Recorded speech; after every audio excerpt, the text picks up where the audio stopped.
Hello, everyone, and welcome to the Tavern. Today, we're doing something a little different. We're talking about something that ties into history in a lot of ways, but there is some mythology connected to this historical figure. Today, we are talking about one of the greatest swordsmiths to ever live, Masamune.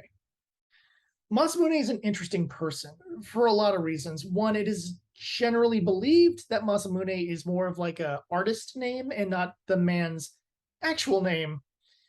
However, I went through three different sources that gave me three different names for what his name was before he became this grand swordsmith of Masamune. So his name is whatever. But let's try to get to a little of the history here before we get into some of the more interesting aspects of Masamune himself and his swords.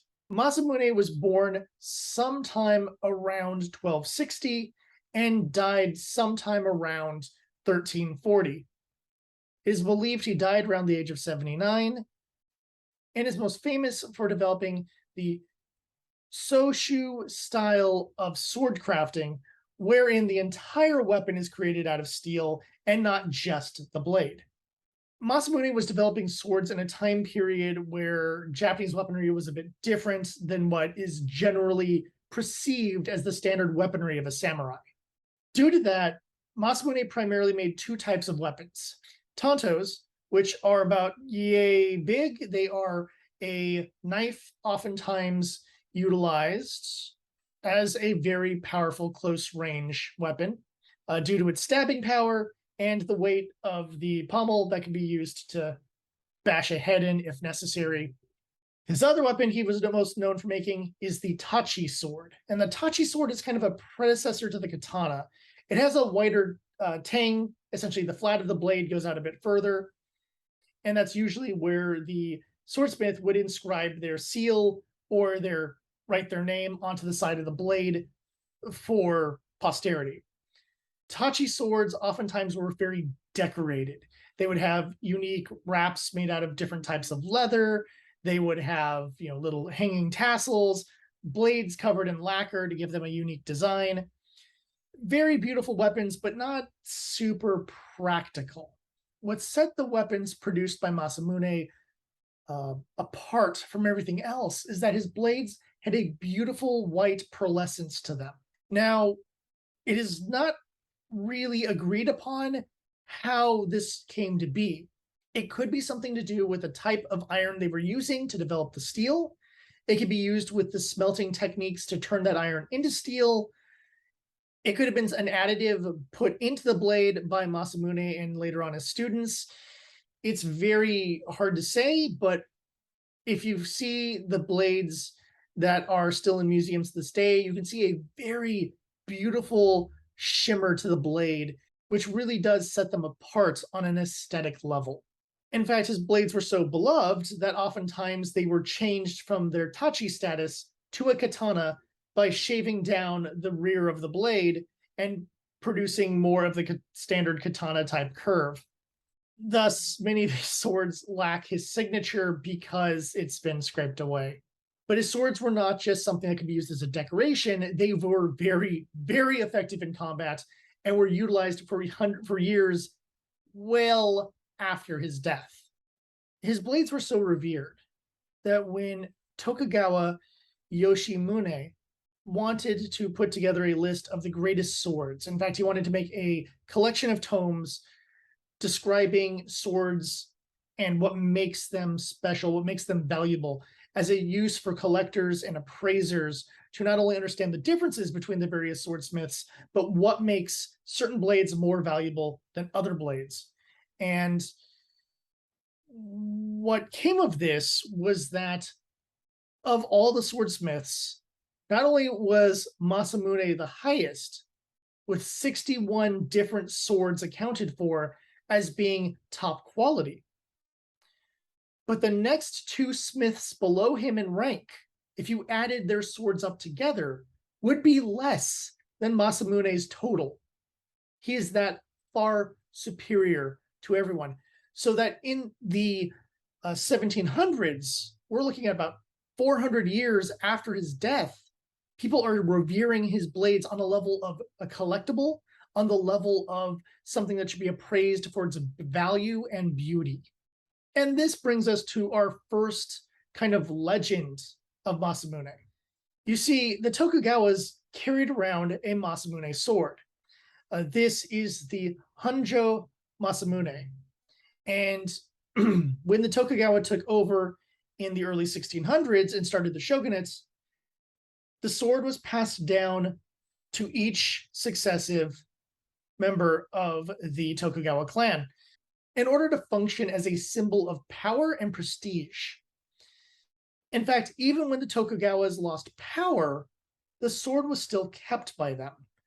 And after World War II, one of the orders by the US military was to take all the swords and destroy them, essentially trying to remove that samurai mentality from the Japanese people and to try to limit the allegiance to the emperor.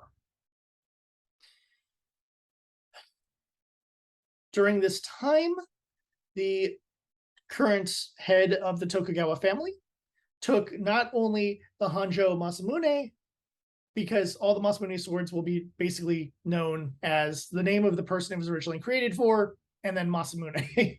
Just to clarify that real quick. I know I didn't say that earlier, but that's why I keep calling it the Hanjo Masamune and not just the Hanjo sword or whatever. Anyhow, he took the Hanjo Masamune and a collection of other swords, believe 14 total swords, all of whom had various historical importance or extreme value because, again, Tokugawa family, and brought them to the police station where they were then supposed to be transferred to the US military to be destroyed. A soldier came in and took the swords and never brought them in to be destroyed. In fact, the name of the soldier who came in was not a name that was registered as a soldier who was there in Japan, meaning someone made up a fake name and took the swords. What's more interesting is the fact that these swords have not shown up again, meaning either that person kept them in their personal collection, they were sold on the black market and people are just keeping them hidden, or potentially he was hired by someone of high-ranking status in Japan who knew the value and cultural significance of the weapons and has them in a personal collection. It's hard to say. It is one of those weird mysteries of what happened to these swords.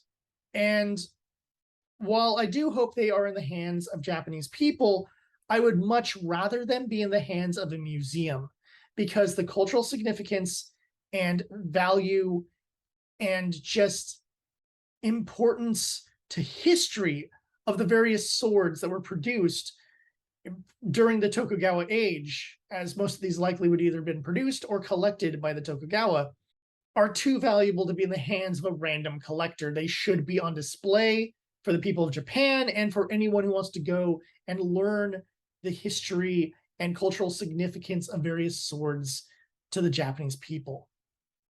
Whew, that's kind of an emotional downer thing, which is why I saved the next story to wrap up, because I don't want to end on a note like that. There is one major story that's been passed down for hundreds of years about Masamune, and this involves him interacting with Muramasa, a different swordsmith who started his own school of sword crafting. Now, as a point of history, there's about 100 or so years betwixt one man's death and the next man being born. So, yeah, they probably didn't meet each other. I mean, it's possible that the dates we have are wrong, but the way the story is told is often that Muramasa is the apprentice to Masamune, and that's not true. It never happened, so they never met each other. That being said, I shall tell you the story. Generally, it becomes a challenge between teacher and student, and Muramasa believes he makes superior swords to his teacher. So he challenges him. Make the finest sword, and I shall make my finest sword, and we will see who is the better smith. So they take their time, they make their fine swords, and they go to a river. And Muramasa takes his blade and puts it in the river, and twigs are being cut in half, leaves are being cut in half, fish are being cut in half. The blade severs anything that comes near it. proving that it is a sharp and powerful sword. Then Masamune comes up to the edge of the river and puts his sword down, and the fish swim by it. The leaves float by it. Little twigs and other minor things occasionally get cut by it, but for the most part, slide past it as if the sword isn't even there. And Muramasa gloats, going, "See, I've created a superior weapon. It can cut anything. It is a more powerful sword and a more beautiful weapon." And a monk who is traveling stops and says, "You don't understand. Your master has won this. For you see, his sword is tied into nature. Nature doesn't see it as a weapon. Nature sees it as just part of the land. And therefore, many things were not cut or damaged by it. It has enough spiritual presence within nature that the fish just moved past it. The river itself hasn't had its current modified in any sort of way. The leaves and twigs just flow by as if the sword isn't even there. While your sword is bloodthirsty. It seeks to destroy, to cut apart, to sever. Your blades are evil. His blades are holy." And while there are some variants on the tale, sometimes the monk is actually a lord, and sometimes the river is a waterfall, the key points always remain the same, that the Masamune sword is this beautiful spiritual weapon that melds with nature and is part of the ever flow of life, while the Muramasa is an aggressive blade ready to destroy anything it can touch.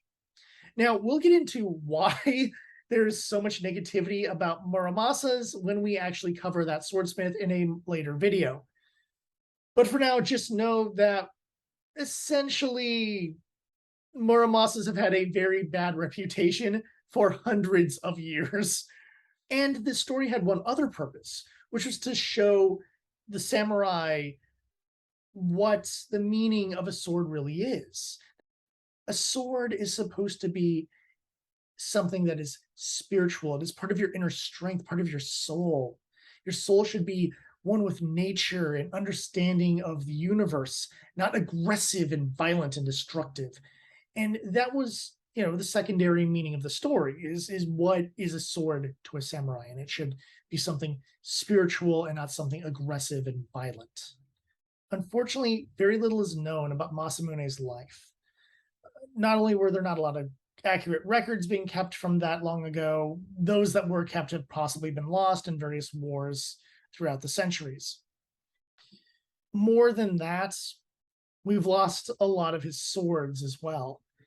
Thankfully, some of them have been preserved in various museums. And for those of you who are Americans, if you want to see a Masamune blade for yourself, there is one that is in the Harry S. Truman Library and Museum in Missouri, because that's where he's from. And it was given to him after the war as essentially a surrender gift.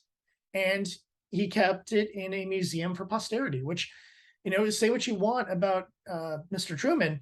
The fact that he took something that he knew had historical and cultural significance and placed it in a museum rather than destroying it or keeping it in his personal collection really says a lot about the person and his view of the Japanese. He probably also felt a little bit guilty about that whole dropping 2 atomic bombs on them. And that probably stuck with Mr. Truman for quite some time, I'm sure.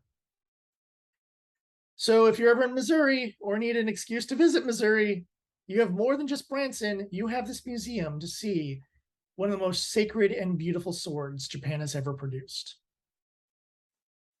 And that, my friends, is the story of Masamune, one of Japan's greatest swordsmiths, whose beautiful blades still can be seen today, 700 years after his death. Beauty and quality that Masamune is known for is one of the reasons why his swords showed up in the Final Fantasy games and why they oftentimes are one of the most powerful weapons in those games. And a Masamune was even wielded by one of the most popular villains in all of Final Fantasy, Sephiroth. In fact, the reason why I even studied Masamune in the first place is because I do a panel called The Mythology of Final Fantasy, and it was always the first thing I'd talk about. Because when I was a little kid And I played the Final Fantasy games. I was like, Masamune? Masamune? How is that pronounced? What is that? And then I looked it up in like an encyclopedia, and it was like he was a Japanese swordsmith who lived in the 12 or 1300s and did stuff. And I'm like, oh, cool. I guess this is just like an old Japanese sword guy. And then, as I grew older and I learned more, I gained a lot more appreciation for what the Masamune is and what it represents. And even though my Final Fantasy mythology panel evolves over time, and in the current edition, I am removing the weapons and armor and focusing more on monsters and summons, I still wanted a place to discuss those other mythical weapons. And thankfully, I had Tavern Tales to do that. So if you have seen my panels before and that's how you got into Tavern Tales, I hope this has enlightened you to a more expanded version of the Masamune story. And for those of you who haven't seen my Final Fantasy Mythology panel and you'd like to, please let your local convention know about me. I would love to show up and do panels there and talk about mythology and the various other subjects that I run panels on, as I've run many, many panels for over 10 years now. Thank you for watching. I hope that this exploration into history and legend has been very enlightening for you, and hopefully you appreciate the power of the Masamune in your Final Fantasy games that much more. Until next time, please like and subscribe, and let any of your Final Fantasy friends know about this video, or anyone else interested in beautiful and amazing Japanese swords. Whew. This has been a long episode and a very emotional one. And you know what? Sometimes we need to have those. Next time we'll do something a little more fun. Until then, I'll see you at the tavern.